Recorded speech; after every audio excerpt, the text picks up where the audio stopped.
بسم الله الرحمن الرحيم. معالي الرئيس أيها الأخوة، موضوع الدعم وفلسفة الدعم هي منظومة متكاملة. ما يمكن الحكومة أن تجتزئ هذا الأمر. أنا أسأل سؤال: ليش بدأوا باللحم؟ ليش ما بدأوا بالكهرباء؟ ليش ما بدأوا بالبترول؟ ليش ما بدأوا بقية المواد؟ فطريقة التعاطي، الحكومة توعدنا من 2006 أنها بتقدم برنامج متكامل لإعادة توجيه الدعم بالتشاور مع المجلس النيابي، ثم في برنامج الحكومة أكدت على هذه. وزير المالية تقريبا كل شهر وكل أسبوع لما يجتمع مع اللجنة المالية يقول لهم بنتشاور معكم.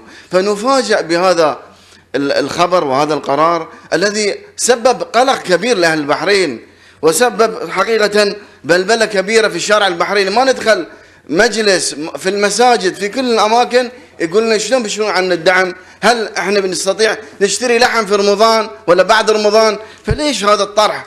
ليش هذا التسبب في قلق للناس؟ أنا أقول أن هذا الطرح لا نقبله ولا ينبغي علينا احنا كمجلس نيابي أن نشوف القرارات تطلع في الصحف.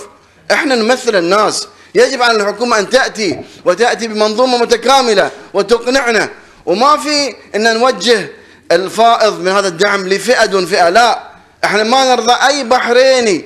ايش ذنب البحريني اللي من الطبقة المتوسطة أنه يتأثر؟ ايش ذنبه أن هذا الشخص درس وتعلم وتقلد مناصب مرموقة في الدولة، احنا نقول له لا احنا الآن بنعاقبك؟